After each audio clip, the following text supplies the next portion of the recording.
मुझे कहने दीजिए कि हमारे बच्चे हैं हटना। जो बच्चा यूनिवर्सिटी से बिल्कुल ग्रेजुएट होता है ना, उस वक्त थोड़ा सा टाइम ऐसा आता है कि उसकी गर्दन में सरिया आता है। वो समझ रहा होता है कि मेरे जैसा जो है ना फन्ने खान इस दुनिया में और कोई नहीं। टाइम मैनेजमेंट ये नहीं है कि आप 16 घंटे बैठ के काम करो। टाइम मैनेजमेंट ये है कि 16 घंटे वाला काम आप 6 घंटों में कर लें। एक 50,000 रुपए बंदा कमा रहा है तो कहते हैं बस बहुत हो गया, बहुत वो अपनी यशी में पड़े। अस्सलाम वालेकुम ख़वातीन और हज़रात, welcome back to another podcast of Skill Gala. My name is Munir Ahmad. मेरी इस नशिस्त के एक बहुत ही स्पेशल मेहमान हैं जनाब, मैं बात कर रहा हूँ तनवीर नाडला साहब की। स्पेशल टाइम निकाला इन्होंने और स्किल गाला में आए हुए थे, तो हमने मौके का फ़ायदा उठाया और अपनी इस एक्सक्लूसिव पॉडकास्ट के अंदर इनको इन्वाइट किया। इनसे गपशप करते हैं, जानने की कोशिश करते हैं कि आजकल क्या करवा रहे हैं और क्या लेटेस्ट चीज़ें चल रही हैं। अस्सलाम वालेकुम, कैसे हैं जी तनवीर भाई? सर सबसे पहले तो बहुत शुक्रिया आपका इस पॉडकास्ट का हिस्सा बनने के लिए। और बहुत सर जज़ाकल्लाह, प्लेजर इज़ ऑल माइन। इंशाल्लाह मैं आपको अपने जो थिंक डिजिटल पॉडकास्ट है उसमें भी इनवाइट करूंगा। ये एक एक्सक्लूसिव जरा क्विक सा रनडाउन करते हैं जरूर। उसमें तो मेरा खुद भी चाह रहा हूं कि आप उसमें जज़ाकल्लाह डिस्कशन करें हम कुछ। बिल्कुल तनवीर भाई, बहुत सारी चीज़ें चल रही होती हैं। आप माशाल्लाह हर जितने भी पाकिस्तान के अंदर जो है नेटवर्किंग इवेंट होते हैं, कोई इवेंट मैंने ऐसा नहीं देखा जहाँ पे आप ना पहुँचे। तो ये किस तरह मैनेज करते हैं? माशाल्लाह इतना बड़ा सेटअप भी चला रहे हैं, ट्रेनिंग्स भी करवा रहे हैं, फिर कॉन्फ्रेंसेस में भी जा रहे हैं, नेटवर्किंग में भी जा रहे हैं, कैसे मैनेज करते हैं? ये तो आपने मेरे दुख दर्द छेड़ दिए क्योंकि ऐसा हुआ है कि मैं लाहौर था कुछ दिन पहले। लाहौर से फिर मुझे जाना पड़ा मुल्तान, कुछ कमिटमेंट्स थी। उसी शाम को फिर मैं निकला इस्लामाबाद। इस्लामाबाद से अगली सुबह 5 बजे ही निकले हम। शोग्रान टीम टूर था। फिर वहाँ से पहुँचे हम मुल्तान, और मुल्तान में मतलब रात पहुँचा हूँ, लेट नाइट, और सुबह मुझे वहाँ से निकलना पड़ा और मैं आपके सामने बैठा हूँ। क्या बात तो है। इट्स वेरी टफ क्योंकि चीज़ें भी ऑन द गो मैनेज हो रही होती हैं। गाड़ी में कुछ काम कुम करना हो वहीं कर लिया, कोई वर्कआउट करना है तो चलते फिरते कर लिया। तो इट्स टफ, लेकिन जब आपके कंधों पे रिस्पॉन्सिबिलिटी ज़्यादा होती है तो आई थिंक फिर आपसे एक्सपेक्टेशंस भी उसी हिसाब से बढ़ जाती हैं। तो उन एक्सपेक्टेशंस को मीट करने के लिए आपको थोड़ा एक्स्ट्रा माइल जाना पड़ता है। बिल्कुल ऐसे ही है। मैं बल्कि अगला सवाल ये पूछ रहा था क्योंकि देखिए जब आप मुख्तलिफ इवेंट पे जाते हैं ना, तो इतने लंबा ट्रैवल करके जब आप स्टेज पे पहुंचते हैं तो you should look fresh, energetic. वो बड़ा एक डिफिकल्ट स्टेज। देखिए आप 7 घंटे 6 घंटे की ट्रैवल के बाद अल्टीमेटली तो इंसानी बॉडी है ना, होता है। देखिए ना, मेरे अभी भी ये लिप्स बिल्कुल ड्राई हुए हैं, फटे हुए हैं क्योंकि शोग्रान में मौसम बहुत सख्त था वहाँ पे। तो सही, तो डेफिनेटली आप सही कह रहे हैं कि हमें फ्रेश भी दिखना है जी। नींद चाहे जितनी मर्जी आंखों में है तो उसको ऊपर से पुश डालना है। बिल्कुल ऐसे। अंदर के जो इमोशंस चल रहे हैं, जो टेंशन चल रही हैं, उनको भी सप्रेस करना है। बिल्कुल। और आज हम पाकिस्तान में इस तरह से भी डिफ़िकल्ट है कि अगर आप मिलते हुए स्माइल नहीं देते तो आपको लोग आपके बारे में एरोगेंट समझते हैं। जी, हम जजमेंटल तो बहुत ज़्यादा हैं। तो ओवरऑल इट्स टफ, लेकिन क्या करें, मैनेज करना पड़ता है। अभी आपने बड़ी प्यारी एक बात की कि जब आपको अल्लाह ताला किसी चीज़ से नवाजता है ना तो आपकी रिस्पॉन्सिबिलिटी बढ़ जाती है। तो डेफिनेटली मैं भी इस चीज़ को समझता हूँ कि जब 4 लोग आपको जानते हैं ना तो आपको एक एक कदम फूंक के चलना पड़ता है। तो उसमें ज़ाहिर सी बात है, आपको मीडिया भी देख रहा है, फिर लोगों की आजकल जिस तरह की जो हालात चल रहे हैं, हर बंदे के हाथ में मोबाइल फ़ोन है। बस उसका तो कोशिश उसकी ये नहीं है कि नवीद नाडला साहब अच्छा काम किया करते, उसकी कोशिश होगी यार इस बंदे से कोई ऐसी चीज़ निकाल लो जो मुझे फेम दे दे, कोई नेगेटिविटी निकाल दो, कोई कंट्रोवर्सी निकाल। तो उससे कैसे बचते हैं सर? कोई खास नहीं, कभी नहीं सोचा। मैं कुछ मामलात में खान साहब को फॉलो करता हूँ। वो कहते हैं कि सर आजकल नाम ना होना था तो वो कहते हैं कि लोगों की जो है ना फिक्र ना करें। देखें, सबसे जो मेन चीज़ है ना, जो जिसको हम जवाब दें, हमारा ज़मीर है। बेशक। और हमारा खुदा है। बेशक ऐसी है। तो अगर आप वहाँ से अपने आप को सेटिस्फाई रखने में कामयाब हो जाते हैं तो लोगों ने तो देखें, मैं यूँ समझता हूँ कि दुनिया की कोई एक इंसान भी ऐसा नहीं गुजरा जिस पे तनकीद ना हुई हो, जिसके दुश्मन ना हो, चाहे जितना नेक पारसा, हम तो चलें दुनियादार लोग हैं। तो अगर कोई एक बंदा भी नहीं बचा आज तक तनकीद से जी, तो हम फिर किस खेत की मूली, हम पे तो अल्टीमेटली होना ही होना है। बिल्कुल सही कहा आपने। लेकिन तनवीर भाई, बहुत सारे यंग बच्चे जो आपके रोड मैप को फॉलो करके आगे चलना चाह रहे हैं, कोई एक एडवाइस उनको देना चाहेंगे कि यार ठीक है बच तो नहीं सकते लेकिन एक बेहतर रास्ता कैसे इख्तियार करें? देखिए, कुछ चीज़ें यूनिवर्सल है और मैं हर जगह पे पिछले कोई 5-7 साल से जब से थोड़ा वोकल हुआ हूँ तो मैं उससे बात करता हूँ। सही। पहली चीज़ है कि देखें, आप जिस सिचुएशन से गुजर रहे हैं वो कोई और उसको जज नहीं कर सकता। कोई मोटिवेशनल स्पीकर, कोई ट्रेनर, किसी किस्म का कोई बंदा। सही। अब एक बंदे के लिए हम जेनेरिक सी एक सेइंग कह देते हैं कि यार आपको ये करना चाहिए। अब उसकी मेंटल स्टेट क्या है, उसका ब्रॉटअप कैसे हुआ है, उसकी अम्मा अब्बा के आपस के हालात कैसे हैं, उसके बहन भाई कितने हैं, उसके घर के माली हालात कैसे हैं, उसको स्ट्रेस कितना है, ये इस तरह के फैक्टर्स होते हैं जो कि ना हम किसी से डिस्कस कर सकते हैं, लेकिन वो सबसे ज़्यादा इन्फ्लुएंस कर रहे होते हैं हमारी पर्सनैलिटी को। अब जब हम किसी से हम राय लेते हैं या किसी मोटिवेशनल स्पीकर को देखते हैं, सुनते हैं, तो उसने अपने तौर पे जेनेरिक बात करनी है। मैं ये कहता हूँ कि आप अपने जो मोटिवेशन है वो अपने अंदर तलाश करें। देखें, मेरी मोटिवेशन लेट्स सपोज ये थी कि मैं वालिदा को हज कराऊँ, माशाल्लाह, ठीक है। मेरी मोटिवेशन ये थी कि मैं अपनी मर्ज़ी की लाइफ जीऊँ, मुझे किसी के कोई कुछ करना ना पड़े, उसकी वर्ड बड़े अजीब से होते हैं तो मैं अवॉइड कर रहा हूँ, ना मुझे किसी का डर हो, अल्लाह ताला इतना दे। तो बस इस रास्ते में फिर आपको जिस हद से भी गुजरना पड़ता है आपको गुजर जाना चाहिए और अल्टीमेटली आपको सक्सेसफुल होना है। बिल्कुल ऐसे ही। उसका मेन इंग्रेडिएंट एक ही है और वो है कंसिस्टेंसी। बेशक आप जितने मर्जी कम अकल हैं, आप जितने मर्जी इंटेलेक्चुअल के लो हैं, कोई फ़र्क नहीं पड़ता। सही। आप न्यूयॉर्क में बैठे हैं, आप लाला मूसा में बैठे हैं, कोई फ़र्क नहीं पड़ता। बस आपके अंदर एक आग है वो हो और आप कंसिस्टेंट रहें। सही। कि 2 3 साल 4 साल 5 साल मैंने देने हैं, मैंने हार नहीं माननी। बेशक ऐसे ही। और ये सिर्फ बात करने की मोटिवेशन की बात नहीं है, ये प्रैक्टिकली होना चाहिए। क्योंकि मैं इतने स्टूडेंट्स को पढ़ा चुका हूँ कि अब मेरे सामने डिफरेंट फेलियर स्टोरीज भी आती हैं, सक्सेस स्टोरीज भी आती हैं। हर वो बंदा कामयाब हुआ है जो कंसिस्टेंट रहा है। बिल्कुल ऐसे ही है। हर वो बंदा फेल हुआ है जिसने जल्दी गिव अप कर दिया कि ये फील्ड मेरे लिए नहीं है। अच्छा, आप बहुत सारे लोगों के साथ रेगुलर बेसिस पे मिलते भी हैं, बहुत सारे फेलियर स्टोरीज भी सुनते हैं, सक्सेस स्टोरीज भी सुनते हैं, तो इसमें जब इतनी सारी चीज़ें आप देख रहे होते हैं तो कहीं ना कहीं अपना आप भी तो याद आता होगा। ज़ाहिर है आज ही तो आपको फेम नहीं मिला ना, जितनी आपकी स्ट्रगल है पीछे, तो क्या उसमें को थोड़ा सा रिलेट करते हैं अपने आप को? देखिए आज ना आपसे तनवीर भाई मैंने कोई नहीं पूछना SEO कैसे होता है, ब्लॉग है वो बढ़िया, वो खुली किताब की तरह आपको सब कुछ पढ़ा हुआ है। आज हम करेंगे गपशप, ठीक है, आपके दिल की बातें जो इस माइक के थ्रू, इस कैमरे के थ्रू सामने आनी चाहिए। तो अपने आप को रिलेट करते हैं, कुछ जाते हैं पीछे पुराने दिनों में? मैं आपको पूरी ईमानदारी के साथ बात बताऊं। बिल्कुल जी। मैं अभी मोटरवे से आ रहा था तो साइडों पे गांव है ना, जी जी जी, और वैसे टिपिकल गांव है कि जैसे मेरा जहाँ पे ब्रॉटअप हुआ उस तरह के गांव में जी। मैं अब पूरी ईमानदारी से बात बता रहा हूँ, मेरा दिल चाह रहा था कि सामने जो दरख्त लगे हुए हैं नदी किनारे, यहाँ पे एक चारपाई बिछी हो और मैं उसके नीचे सुकून से जो है ना वो बैठा हूँ या सो रहा हूँ। मुझे वो इस लाइमलाइट से, बड़े बड़े महल्लात से ज़्यादा अजीज़ है। सही। कल क्या हुआ, कल मेरे घर को ना मेन गेट को लॉक रह गया और जो लड़का था वो चला गया बाजार। अब मेरे गाड़ी मैं निकाल नहीं सकता था, तो अब मैंने बाइक पकड़ ली। अच्छा। तो मैं बाइक पे गया तो मुझे अब याद आ गया ना लड़कपन। हाँ, बिल्कुल। अब मैंने देखो कितनी लिबर्टी है, हवा लग रही है। और एक वजह की बात बताऊँ, बड़ी अजीब सी लगेगी आपको। मैंने छोटे होते थे ना, हम स्कूल जाते थे तो वापसी पे हमने कोई दही बल्ले ले लिए, कोई कोई फालसे ले लिए, तो हम खाते आ रहे हैं और मज़े से अटकेलियाँ करते आ रहे हैं। तो कल मैंने वही काम किया, मैंने फालसे ले लिए, उनको लटका लिया और मैं बाइक भी चला रहा हूँ, उनको खा रहा हूँ। और मुझे यकीन करें, मैं वो आप रिलेट की बात कर रहे थे ना, वापस उसी टाइम पे चला गया कि यार वो लाइफ जो है ना वो आसान थी, ये लाइफ टफ है। बिल्कुल ऐसी है। हालांकि अब उस टाइम के लिहाज से पैसा, फेम, जो भी इंसान एक चाह सकता है वो हर चीज़ ज़्यादा है, लेकिन वो लाइफ पुरस्कून ज़्यादा थी। यकीन करें कि पर्सनल लाइफ आपकी बिल्कुल ख़त्म हो जाती है। अब ना आप किसी शॉपिंग मॉल में जा सकते हैं, ना किसी रेस्टोरेंट में जा सकते हैं। ये जो आपकी दिल की बातें हैं, ये आप चाहते ज़रूर हैं कि आप जाएं, बाइक पे भी घूमें, फैमिली को लेके जाएं, लेकिन कर नहीं सकते आप। उसकी मजबूरी ये है कि ज़ाहिर हालात इस तरह के हो जाते हैं। बहुत सारे आपके चाहने वाले, समटाइम कुछ एग्रेसिव चाहने वाले भी मिल जाते हैं आपको। तो इसमें एक चीज़ और बड़ी इंपॉर्टेंट मैंने देखी है, मैं आपको काफ़ी दफ़ा जो है फेस टू फेस तो आज अलहम्दुलिल्लाह बैठ के बातचीत करें, वैसे आपको मैं मुल्तान में भी मिला हूँ, 1-2 दफ़ा और भी आपसे मिला हूँ। जब भी आपसे मुलाकात हुई है ना, मैंने हमेशा आपको बड़ा हम्बल, डाउन टू अर्थ पाया है। तनवीर भाई सरिया कहाँ है? गर्दन में आना चाहिए यार।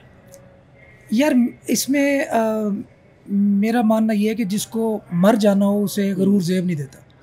बड़ी छोटी सी लाइफ है यार, मतलब गरूर की कोई चीज़ हो ना इंसान के पास, फिर चलो कर भी ले, बिल्कुल वो कोई चीज़ है ही नहीं ऐसी कि आपने इस तरह मरना है कि आप कभी जिए ही नहीं थे, इस तरह की आपकी हालत हो जाएगी, तो फिर गरूर तो लेकिन ये तो आम है हमारे मुआशरे में, जिसको फेम तो दूर की बात, थोड़ा 4 लोग जानना शुरू हो जाए, वो भाई आपकी पॉडकास्ट में बैठने के लिए तैयार नहीं होता। आई थिंक रियलाइज नहीं करते वो अपने आप को।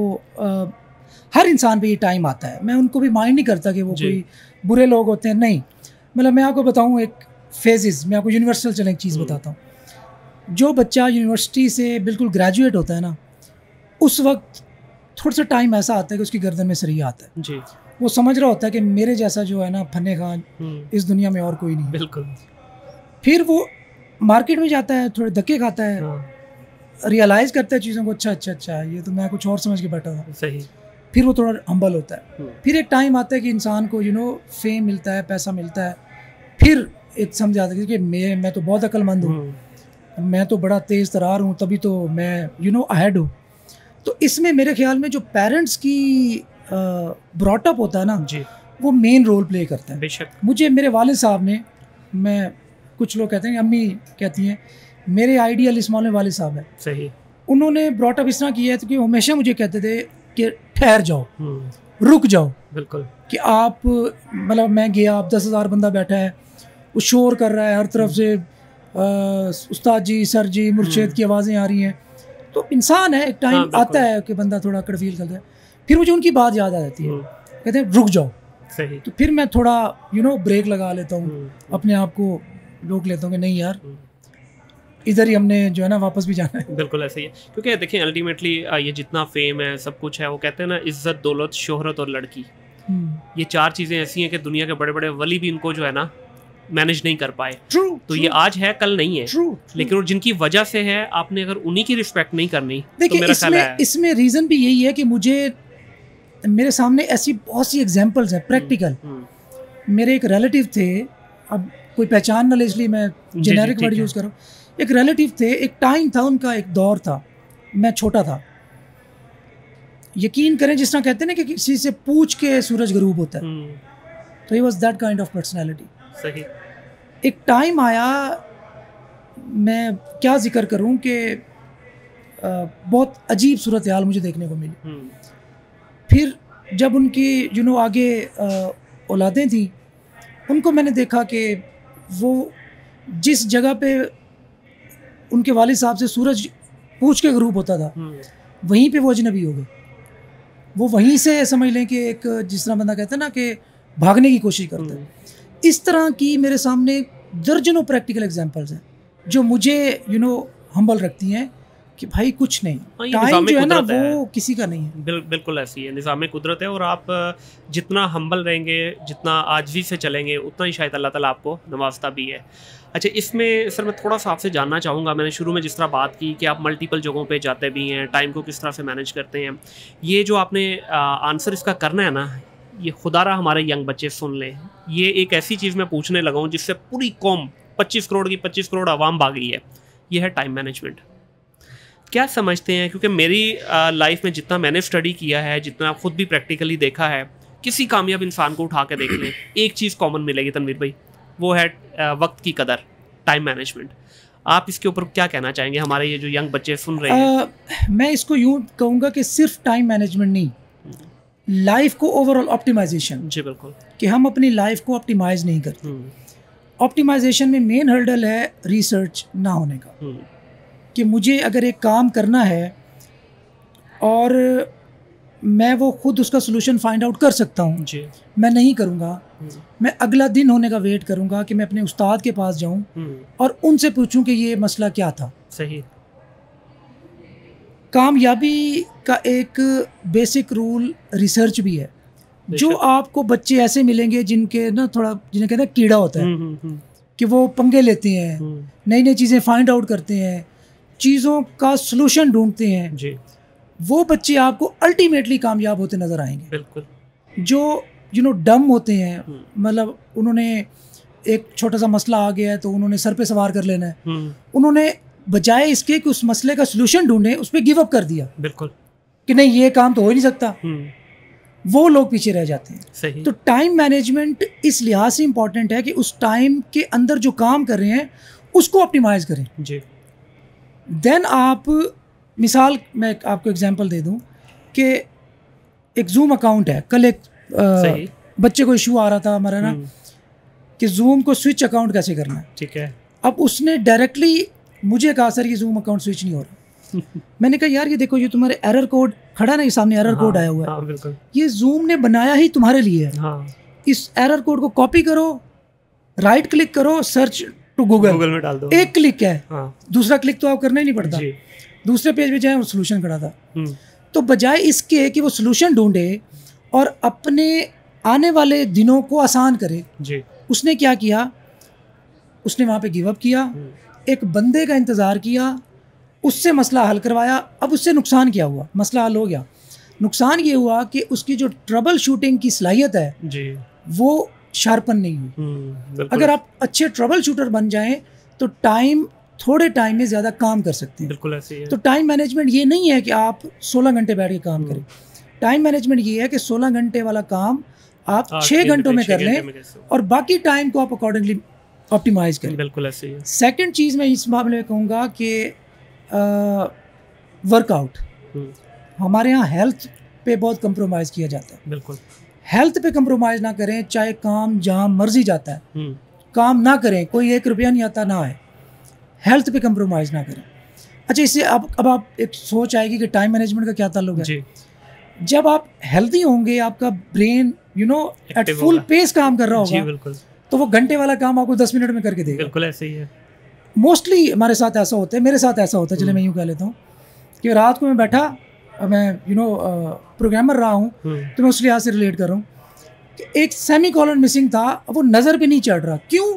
क्योंकि एक तो आंखों में नींद भरी हुई थी। हाँ, बिल्कुल। और दूसरा मैं 10 घंटे से उठा ही नहीं हूँ चेयर से, तो अब वो दिमाग पिक ही नहीं कर रहा।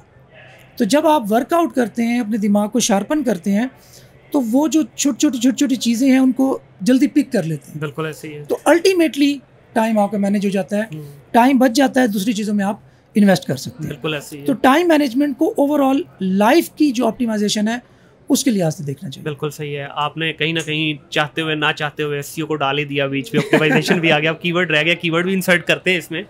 आज का बच्चा जो है उसकी तबीयत के अंदर जल्दबाजी बहुत ज़्यादा हो गई है। आप मेरा ख्याल आपके मुंह से निकले हुए ये अल्फाज शायद कुछ बच्चों के दिल पे असर कर जाएं। जल्दबाजी ज़िंदगी के अंदर कामयाबी तो नहीं देती। देखें, जल्दबाजी ओवरऑल नुकसान नहीं है, लेकिन बात अगेन वही आ गई कि ऑप्टिमाइजेशन। सही कि अगर आप जल्दबाजी कर भी रहे हैं तो आपको पता हो आप जल्दबाजी क्या कर रहे हैं, इसका एंड रिजल्ट क्या है, कि मैंने जल्दबाजी करनी भी है नहीं करनी। इसमें मेरा एक कोट है, मैंने लिखा था 2016 में। सही कि remain satisfied with what you have but never get satisfied with your progress.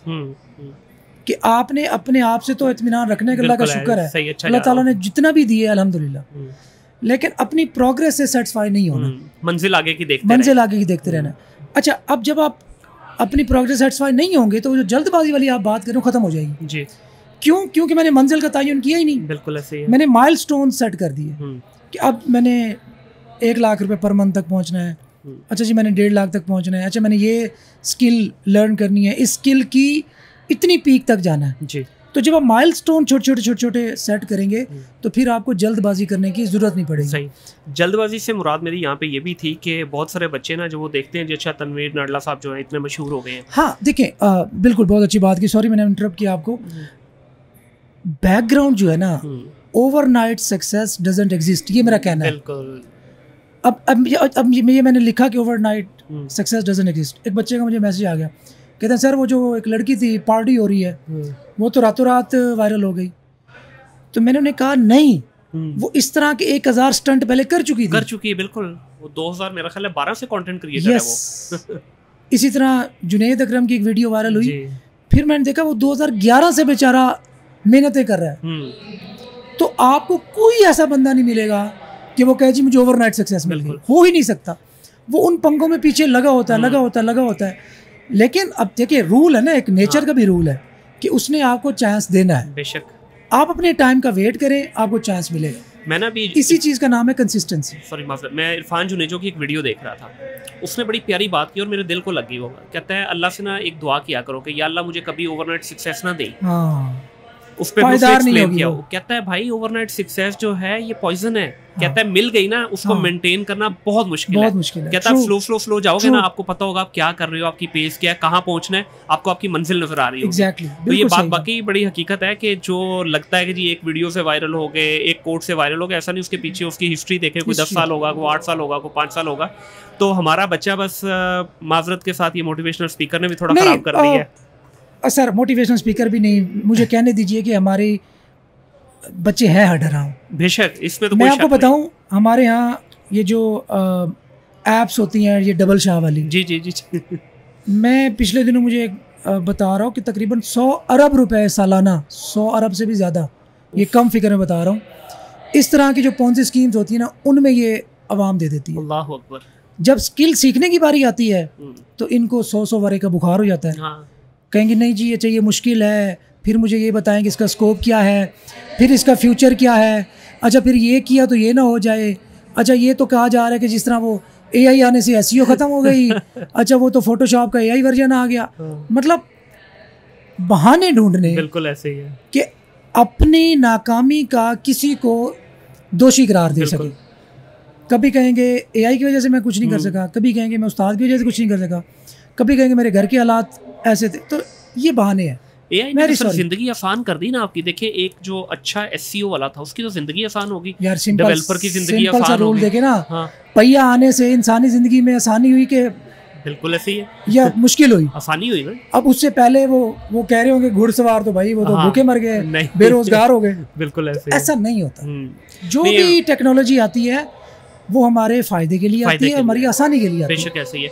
बड़ी अच्छी आपने बात की कि आवाम जो है ना हडराम हो गई हुई है, बैठे बैठे हर एक को जो है ना इजी मनी चाहिए, बस इजी मनी चाहिए। उस इजी के लिए भी सर दिमाग तो लगाना है ना, कुछ तो सीखना है। मैं तो हमेशा इसमें एक बात करता हूँ कि यार जिंदगी के 26-27 साल लगा लिए ना आपने यूनिवर्सिटीज़ में और बाकी जगहों पे, कुछ नहीं कर पाए, तो भाई जहाँ 26 साल लगा लिए, 6 महीने लगा के किसी स्किल के ऊपर अबूरत हासिल कर लो। अच्छा वहाँ पे इन 6 महीनों में उसको सोसाइटी का प्रेशर भी आ जाएगा, उसको माँ बाप का प्रेशर भी आ जाएगा, बहन भाइयों को सबका प्रेशर उसको तंग कर रहा होगा। 3 महीने नहीं हुए होते, कहते हैं सर जी वो डॉलर आना स्टार्ट नहीं हुए। मैंने कहा अपने 30 साल वेट किया, 30 साल ऑलमोस्ट जाया किए, ऑलमोस्ट। हाँ बिल्कुल। और 3 महीने में आपको जल्दी लगेगी डॉलर चाहिए। बिल्कुल ये ज्यादती है, अब अपने साथ ज्यादती है। बेशक ऐसे ही है। वही सक्सेसफुली बात आ जाएगी कि ओवरनाइट अगर आप ऊपर जाएंगे भी करियर में तो उसी तरह से नीचे भी आएंगे, प्रॉपर सीख के जाएंगे तो डेफिनेटली। बिल्कुल ऐसे ही है। तो अच्छा आजकल सर कोई नई चीज जिसके ऊपर काम कर रहे हो? AI है, AI की चर्चे हैं और उसी पे ही बहुत सारी चीज़ें चल रही हैं। आपने कुछ स्टार्ट करवाया AI के ऊपर? डेफिनेटली हमने तो पिछले अपने बैच से ही AI को देखिए, टेक्नोलॉजी के मामले में मैं टेक्नोलॉजी लविंग बंदा हूँ। सही। मैं समझ लें कि बीटा वर्जन वाला हूँ ना, कि अगर वो आईफोन के सॉफ्टवेयर का वो बीटा वर्जन आएगा तो मैं उसे इंस्टॉल करूँगा, क्योंकि मुझे अच्छा लगता है नई चीज़ों को एक्सप्लोर करना। बिल्कुल सही है। तो AI को तो डेफिनेटली हमने एम्ब्रेस किया और AI को अपने पूरे सिस्टम में इंटीग्रेट किया है, अपने LMS में इंटीग्रेट किया है, अपने सपोर्ट सिस्टम में इंटीग्रेट किया है, अपने जो हमारी लाइव चैट बॉट होती है स्टूडेंट्स को दी है उसमें इंटीग्रेट किया है, तो SEO के अंदर इंटीग्रेट किया है, ऑटोमेशन को हमने इंट्रोड्यूस कराया है। तो हम तो इस मामले में बड़े ओपन है कि AI इज़ द फ्यूचर। सही। तो आपको क्या लगता है ये जो भी AI का शिफ्ट आया है ये किस तरह से शेप अप होगा, क्योंकि अभी तो अपनी काफ़ी अर्ली स्टेज पे है? शायद हम थोड़ा इस पे ओवर थिंक भी कर रहे हैं। It will take time ultimately. ये ओवरनाइट सबको बेरोजगार नहीं कर देगा जो हम सोच रहे हैं कि अगले हफ्ते दुनिया बदल जाएगी। शायद इतनी ज़्यादा एक्सपेक्टेशंस बेहतर नहीं है, क्योंकि AI अब तो नहीं आई ना। देखिए गूगल, मुझे याद है 2015 में आई थिंक स्पैम ब्रेन के नाम से उनकी एक एल्गोरिदम आया था, तो वो AI बेस्ड है बेसिकली। तो गूगल तो बड़े अरसे से AI यूज़ कर रहा है, तो एकदम से दुनिया नहीं बदल जाएगी, लेकिन अल्टीमेटली बदलेगी। तो जैसे बाकी हमने चेंजेस को एम्ब्रेस किया, this is one of them, तो इसको भी एम्ब्रेस करना चाहिए। और इसमें मैं समझता हूँ कि रोबोटिक जब आएगा तो थोड़ा बहुत कहीं ना कहीं शायद डेंट आएगा ह्यूमन रिसोर्सेज को, लेकिन वंस अगेन ये उन्हीं को आएगा जो हडराम होंगे। सर AI आया, जॉब्स क्रिएट हुई, क्या प्रॉम्प्ट इंजीनियर्स जी। अभी आप देखें promptbase.com एक साइट है, उस पर प्रॉम्प्ट्स बिक रहे हैं $3 के, $2 के। अच्छा, प्रॉम्प्ट्स। किस तरह के प्रॉम्प्ट्स को मैंने लिखना है कि यार ये बैकग्राउंड जी ये वाला बिल्कुल बिल्कुल कैसे जनरेट कैसे होगा, करना है, बिल्कुल इसका मैंने टेक्स्ट लिखना 2 लाइंस का, हाँ। $3 आ गए। क्या बात तो है। नई जॉब जो ये क्रिएट हो रही हैं, ये भी तो आसानी है ना, ये भी तो हमारे लिए है। बिल्कुल ऐसे ही है। और डेफिनेटली मुझे नहीं लगता कि कहीं पे ह्यूमन पीछे रह जाएगा या बेरोजगार हो जाएगा। हाँ, अल्टीमेटली शिफ्ट खुद को अपग्रेड करना पड़ेगा। सर हार्डर आर्मी जो होगा ना उसी को नुकसान होना है, अदरवाइज जो हाई इंटेलेक्ट बंदा होगा वो तो बल्कि और ज्यादा अपॉर्चुनिटीज निकालेगा। देखें अभी आप एसईओ की बात कर रहे हैं, ऑप्टिमाइजेशन मैं बता रहा हूँ ना, बिल्कुल ऑप्टिमाइजेशन आपकी आसान हो जाएगी। हाँ। अभी मैं बैठे बैठे मुझे कुछ भी, लेट्स सपोज वर्डप्रेस में मैं कुछ कर रहा हूँ, मुझे कोई प्रॉब्लम पेश आती है, हाँ। मैं चैट जीपीटी से प्लगइन बना के और अपना काम निकाल लेता हूँ। काम निकाल लेते हैं, ऐसे ही है। इससे ज्यादा आसानी मेरे लिए यार क्या होगा। हाँ। हम चैट जीपीटी से अभी तक बस वो गर्लफ्रेंड बॉयफ्रेंड वाली बातें शुरू कर दी करनी। तो चैट जीपीटी का भी देखिए अगर आप सही प्रॉपर इस्तेमाल करते हैं तो मैं ये समझता हूँ कि आपकी लाइफ आसान हो जाती है। हम बहुत सारा कंटेंट उससे जो पहले उस स्पीड से जनरेट नहीं कर पाते तो जो अभी कर पा रहे हैं। Chat GPT you know is kind of addiction. हाँ, क्योंकि खासकर प्रोग्रामर्स के लिए मैं कहूँगा। बिल्कुल ऐसे ही है। हम तो हम क्या सोचते हैं कि एसईओ में यू नो किससे कंटेंट लिखवाना है। हाँ। तो देखिए ये हमारी थॉट्स की लिमिटेशंस है जी जी जी कि हम उसको किसी अच्छे वे में यूज कर सकते थे, हाँ। लेकिन हमने उसको अपने माइंड के मुताबिक जितना हमारा दिमाग काम करता है उसको लिमिटाइज कर दिया। बिल्कुल तो it has limitless opportunities true कि आप मिड जर्नी को देखें, माइंड ब्लोइंग। क्या बात है, मजा आ जाता है, मजा आ देख गया, के। वाकई मजा आ गया उसका तो चैट जीपीटी को देखें, हाँ ऑसम। तो बिल्कुल इनको अपने फायदे के लिए आप सीखें, एम्ब्रेस करें। बिल्कुल। ये जो लोग पूछते हैं ना कि बेरोजगार हो जाएंगे, जॉब्स खत्म हो जाएंगी, एआई ह्यूमन को रिप्लेस कर लेगा, मुझे काइंड ऑफ गुस्सा आता है। ऐसे ही है बिल्कुल। कि मैंने करना भी कराना कुछ नहीं। बस मैंने लास्ट टाइम वो इशाम भाई का इवेंट था इस्लामाबाद में ना, मैंने वहाँ पे केस स्टडी दी एक कि एक बच्चे ने 3 महीने में $50,000 बनाए ब्लॉगिंग से, और वो ब्लॉग किस चीज़ पे था, एआई पे। क्या बात है। और जिस दौरान दुनिया ये बातें कर रही थी ना कि नेक्स्ट वीक एआई से सारी दुनिया बदल जाएगी, एसईओ इज डेड, उसी टाइम पे एक बच्चा कमरे के कोने में बैठ के क्या बात डॉलर छाप रहा था। बिल्कुल ऐसे। मैंने चैट जीपीटी 4 यूज किया है। अब यकीन करें कि एक अच्छा खासा डिफरेंस मुझे उसमें नजर आया है। और अभी जो उनके रोड मैप में आगे चीजें आ रही हैं, वीडियोस की, इमेजेस की, प्लगइन्स आ रहे हैं उनके, सर वो तो तबाही मचा देगा। ठीक है। और वो लेकिन उन लोगों के लिए बेहतर होगा जो उसको पॉजिटिव माइंड के साथ आगे लेके चलेंगे, पॉजिटिवली सोचेंगे उसके बारे में, जो कहेंगे यार जॉब चलेगी, उनकी वाकई जानी भी है। ठीक है तनवीर भाई, एंड पे आती हुई बात हडरामी वाली। बिल्कुल ऐसा ही है। देखें इस वक्त जो टाइम चल रहा है ना, हम जितने भी यंग जनरेशन है, इवन आप भी जिन लोगों को मोटिवेट करते हैं, हम यही कह रहे हैं कि यार बाहर से पैसा कमाओ, डॉलर कमाओ, ताकि आपकी यहाँ की जो लाइफ है ना बेहतर हो सके। सर डॉलर का नशा बहुत अच्छा है, डॉलर की ख्वाहिश रखना बहुत अच्छा है, but as a resource we have to update ourselves, ताकि हम उस फर्स्ट वर्ल्ड के साथ जाके कम्पीट कर सकें। सर वहाँ पे आपने you have to deal with Indians, आपको यूक्रेनियन के साथ करना है, आपको रशियंस के साथ करना है, आपको पूरी दुनिया आपके साथ कंपटीशन में है। वहाँ पे ये थोड़ी है कि आमने सामने सेम नेशनलिटी के लोग बैठ के कम्पीट करें, नहीं सर, वहाँ के आपको दुनिया की बेस्ट ब्रीड के साथ कम्पीट करना है। तो डॉलर तभी ला सकेंगे अगर best of the best provide करेंगे। तो इसमें एक मैं पॉइंट जरूर ऐड करना चाहूँगा, प्रोफेशनलिज्म। जी हम बहुत लैक करते हैं सर, धज्जी उड़ाई हुई है उसकी। मतलब हम बिजनेस को, अगर कोई क्लाइंट आ गया हमारे पास भूला भटका जी, तो हमारा जो एम होता है वो ये होता है कि इससे हमने ये पैसे निकलवाने हैं, दैट्स इट। बिल्कुल ऐसे ही है। हम कभी वैल्यू एडिशन के बारे में नहीं सोचते, हम क्लाइंट की सेटिस्फैक्शन के बारे में नहीं सोचते। तो ये चीज़ मुझे लगता है कि सबसे पहले हमारी यूथ को ये चीज़ सिखाने की ज़रूरत है। बिल्कुल ऐसे ही। ये मैंने अपने हमसाया मुल्क की बात की आपने, ये उन लोगों में मैंने बहुत देखा है सर, इसीलिए उनकी तरक्की भी है ना इस वक्त। Very professional. बिल्कुल ऐसे ही है कि चीज़ को आप रिस्पॉन्सिबिलिटी लेंगे कि एक बंदा अगर आपके जिम्मे, देखिए मैं एक सिंपल सी बात कहता हूँ, जो लोग ख़ास तौर पे फ्रीलांसिंग करते हैं, ये सर्विसेज देते हैं, कि आप ये इमेजिन करो कि आपकी एक शॉप है, जो आपने बड़े इनेमाक से पैसे लगा के खून पसीने कमाई से बनाई है। बिल्कुल। अब आप क्या उसको एक ऐसे बच्चे के हवाले करोगे जो कि लापरवाह हो, किसे चलाओ? कभी भी नहीं।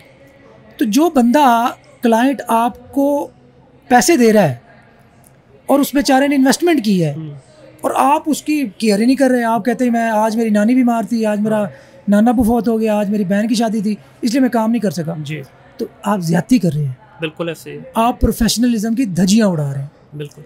उसके बिजनेस का आप नुकसान कर रहे हैं। तो जब आप बिजनेस का नुकसान करेंगे किसी का, तो आप भी फ्लरिश नहीं कर सकते, True. क्योंकि आपका रिस्क उससे जुड़ा हुआ है। बेशक बड़ी मिसालें हमें ऐसे मिलती हैं कि बच्चे अच्छे लेवल पे एक पीक पे गए लेकिन हाँ। एकदम से नीचे गिर गए, क्योंकि बच्चा जैसे ही थोड़ा सा ऊपर जाता है, 4 क्लाइंट उसके हाथ में आए, उसका दिमाग खराब हो जाता है, वो कहता है I am the boss. Exactly. उसके अच्छा, दूसरा अकड़ इसमें खत्म प्रॉब्लम नहीं ये भी है कि छोटा सोचना, हाँ हाँ कि हमारा सेटिस्फेक्शन लेवल ही बिल्कुल डाउन सा है ना, जी, कि एक 50,000 रुपये बंदा कमा रहा है तो कहता है बस बस बहुत हो गया, बहुत फिर वो हो अपनी गया। अय्याशी में पड़ जाता है। पहले इसे मैं खत्म करूंगा, फिर अगली सोचूंगा। बिल्कुल ऐसा ही है। अभी देखें आपने बात की कस्टमर सर्विसेज की, सर हम उस जगह पे सर्विस प्रोवाइड करने की बात कर रहे हैं जहाँ पे पानी का कोई जायका नहीं होता। पानी की बोतल जाएं वॉलमार्ट पे पानी पिए, आप बोले मुझे पसंद नहीं आया, वो कहेगा सर माजरत भी करेगा आपसे, आपसे पैसे भी नहीं लेगा। ये आपने बड़ी ज़बरदस्त मिसाल दी। यूके में जब क्रिसमस आती है, जी जी जी, तो उससे 4-5 दिन पहले लोग खरीदारी कर लेते हैं। सेलें लगती हैं। अब वो क्रिसमस पे यूज़ करते हैं, 3 दिन बाद वापस देने पहुंच जाते हैं, हाँ और वो ले लेते हैं। ले लेते हैं। तो उनसे पूछा गया कि यार जब आपको पता है कि इस तरह का काम हो रहा है तो आप क्यों होने देते हैं? उन्होंने कहा प्रोफेशनलिज्म। बिल्कुल हम कि ये 1% भी नहीं होते जो ऐसा करते हैं, हाँ लेकिन इनकी वजह से हम 99% लोगों का जो ट्रस्ट है हम पे वो ख़राब नहीं कर सकते। बिल्कुल, देखिए ना कितनी खूबसूरत बड़ी बात है। प्यारी सर ये मुआशरे हैं। ये एक्चुअली हमारी मीरास थी ना, बेशक कि अगर आपको ऐसे ही। चीज़ पसंद नहीं है तो वापस कर सकते हैं। हाँ उन्होंने अडॉप्ट की और आज देखिए वो कहाँ है। जैसे मैं भी जो है ना 2 वीक पहले नॉर्वे में था, तो वहाँ पे ऐसी बात हो रही बच्चों के, और ये जो सारे वहाँ के प्रोटेक्शंस वगैरह देते हैं और आपको जितनी भी मुराद मिलती हैं, तो मैं उस पर वहाँ के एक्स डिप्टी स्पीकर थे, उनसे पॉडकास्ट हो रही, तो मैंने उनसे पूछा सर कि यहाँ पे क्या मिसयूज़ नहीं होता? कहते हैं हमें पता है। अब वहाँ का डिप्टी स्पीकर मतलब जिस तरह यहाँ वज़ीर आज़म है, उसने कहा हमें पता है, कहता है हमारे पास नंबर्स हैं, रफली 8 से 12% के बीच में लोग हैं जो इस पूरे लॉ का मिसयूज़ करके हमसे पैसा निकालते हैं। कहते हैं लेकिन हम ये सोचते हैं कि भाई हम उस 8 या 12% की वजह से जो मेजॉरिटी है 80-90% उसको कैसे सफ़र करवाएं। इनको करने तो कोई बात नहीं, हमने उनका ख्याल करना है। सर ये है मुहज़्ज़ब मुआशरे, ये वो हैं जिन्होंने तरक्की की, ये इस तरह बनता है फर्स्ट वर्ल्ड। मिरास हमारी थी, बिल्कुल हमारी थी, हमारे दीन का हिस्सा था ना सर ये चीज़ें, तो हमने वो सारी चीज़ें खो दी। तनवीर भाई बहुत शुक्रिया आपका सर, बहुत मज़ा आया। मेरा दिल नहीं कर रहा पॉडकास्ट को रोकने को, लेकिन इंशाल्लाह लंबी फिटिंग करेंगे थिंक डिजिटल पॉडकास्ट में। आपका बहुत शुक्रिया जी। Thank you. आप लोगों का बहुत शुक्रिया जी। इस पॉडकास्ट को लाजमी देखिएगा। मैंने कोशिश ये की है कि तनवीर भाई से कोई ऐसी बात नहीं करूँ जो आप रेगुलर इनसे सुनते रहते हैं। एक जनरल चिट चैट हुई इनकी लाइफ के मुतालिक, ये क्या सोचते हैं, इनकी लाइफ किस तरह से आगे जा रही है, ये इनकी लाइफ में जो मसले मसाइल है, इसके ऊपर एक हमने जनरल डिस्कशन की। आई होप आप लोगों को ये चीज़ें पसंद आएंगी। इनके दिए हुए मशवरों पे भी लाजमी अमल कीजिएगा। अपना ख्याल रखिएगा। अल्लाह हाफ़िज़।